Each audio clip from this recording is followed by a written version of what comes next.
Welcome to WEFM's 3 p.m. news. I am your presenter, Jessica Klein. First on the local scene. Rene Baptiste has been appointed as the new president of the Optimus International Caribbean Network. Baptiste is succeeding Jacqueline Louise Pascal, who has been in office for 2 years. Her agenda will include addressing pressing issues such as period dignity, human trafficking, and climate change impacts. In reference to St. Vincent Times, she aims to seek consultative status with CARICOM, enhance initiatives against violence towards women, and advocate for gender equality and economic empowerment for women and girls throughout the Caribbean. Baptiste also plans to broaden the organization's scope by welcoming new members from Dominica and St. Lucia. Pascal, who led as president for 2 years, emphasized various achievements during her tenure. These achievements included establishing Optimus International Sunrise Antigua and forming a memorandum of understanding with Free the Slaves.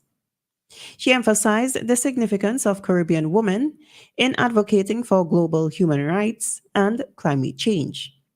Baptiste's presidency signifies a fresh beginning for the Optimus International Caribbean Network, furthering its mission to empower women and girls in the region. In support of the recovery efforts following the impact of Hurricane Beryl on July 1st, a Cuban linesmen's brigade has arrived in St. Vincent and the Grenadines. Upon their arrival, the brigade received a warm welcome from the minister overseeing various sectors like urban development, energy, and maritime ports, along with the Cuban ambassador. They engaged in discussions with the brigade members addressing the current challenges faced by the affected islands. Minister of Urban Development Bernava Brown, representing Prime Minister Dr. Ralph Gonsalves, expressed gratitude to Cuba for their generous solidarity during this difficult period, highlighting the enduring unity between the two nations. Ambassador Echeverry reiterated Cuba's consistent support for countries like St. Vincent and the Grenadines, reassuring local authorities of the Cuban workers' dedicated assistance in restoring the electrical infrastructure in the most affected areas by Hurricane Beryl. The presence of the Cuban Brigade, with a focus on Union Island and Canouan, highlights the strong solidarity between Cuba and St. Vincent and the Grenadines, built on shared values of friendship, respect, and brotherhood. Still on the local scene, Kalia Tony, Adriel Francois, and Jamal Goodluck, among other residents from the Eastern Caribbean and Barbados, have been granted Chevening scholarships, according to a Facebook post by the British High Commissions in Barbados and the Eastern Caribbean. The announcement, dated August 27, 2024, reveals that they will be pursuing taught master's degrees in the United Kingdom for the 2024 and 2025 academic year. Kelly Tony, a barrister at law and solicitor in St. Vincent and the Grenadines, is a graduate of the University of the West Indies and the Hugh Wooding Law School. Kelia is scheduled to pursue an LLM in Regulation and Compliance at Queen's Mary University of London. Adriel Francois, recognized as a global citizen, has lived, worked, and studied across the Caribbean, Asia, and Europe, taking on diverse roles such as project manager, logistics and engineering coordinator, chemical engineer, and entrepreneur. Francois will be undertaking an MBA in business transformation at Cranfield University. As per the High Commission, Jamal Goodluck currently serves as a system administrator in the Treasury Department of the Public Service of St. Vincent and the Grenadines. Jamal will be pursuing an MSc in Network and Information Security at Kingston University, London. Funded by the Foreign, Commonwealth and Development Office, the Chevening Scholarship Scheme is a global initiative of the British government that recognizes exceptional individuals with leadership potential. Recipients are given the opportunity to pursue one-year master's courses in various subjects at UK universities. On the regional scene, a recent study by the Pan American Health Organization PAHO has highlighted significant obstacles in obtaining essential hypertension medications in the Caribbean and Latin America. The PAHO report revealed that challenges involve outdated essential medicines lists and complicated procurement procedures. The study was published in the Journal of Pharmaceutical Policy and Practice and covers 22 countries involved in the HEARTS initiative.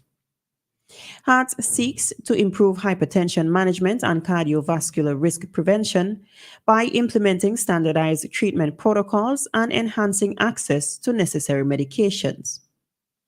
PAHO has reported that 35.4% of adults aged 30 to 79 suffer from hypertension, which is often inadequately controlled.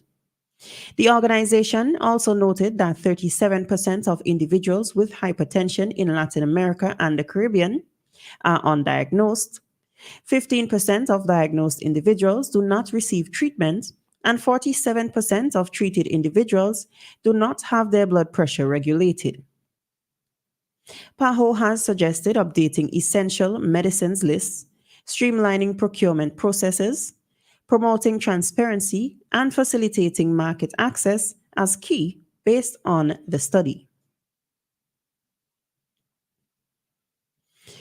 In Barbados, 58-year-old Daniel Oliver White was directed by the District A Magistrates Court to pay $2,500 in compensation for assaulting a police officer.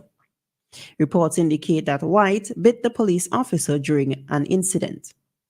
Failure to make the payment by December 30th will result in White serving a 90-day prison sentence. On August 27th, Chief Magistrate Ian Weeks sentenced White for causing bodily harm to PC Larry Babb on July 22nd, 2024. White resisted leaving a dock when being remanded, leading to the altercation where he bit PC Babb's left hand, resulting in charges. Acknowledging the sentence to pay compensation, White, who has prior convictions, calmly responded, "That's no problem, sir." Additionally, he was instructed to pay $100 in compensation for breaking a Sean Straker's window on July 20th to avoid a 30-day jail term. The charge of causing serious bodily harm to a Rhonda White on March 29th with the intent to maim, disfigure, and disable her was dropped after she informed the court that she was withdrawing the charges against the accused. Finally, on the international scene, in an effort to combat Mpox, Nigeria has received 10,000 doses of vaccine, becoming the first African country to receive a batch during the outbreak of the disease previously known as monkeypox. The country initiated the vaccine procurement process well before the World Health Organization, WHO, declared it as a global health emergency earlier this month. Africa has been significantly affected by the recent rapid spread of Mpox, prompting calls for quicker responses for international organizations to such crisis. Nigeria, which has reported 40 Mpox cases this year, but suspects the actual number may exceed 700, obtained the vaccine doses as a donation from the United States. The West African nation has not experienced any fatalities from the virus and has not identified any cases of Clade 1b, a new variant present in the eastern part of the Democratic Republic of Congo that has spread to neighboring countries. The Democratic Republic of Congo, located in Central Africa, has documented over 18,000 suspected cases of Mpox and 615 deaths this year.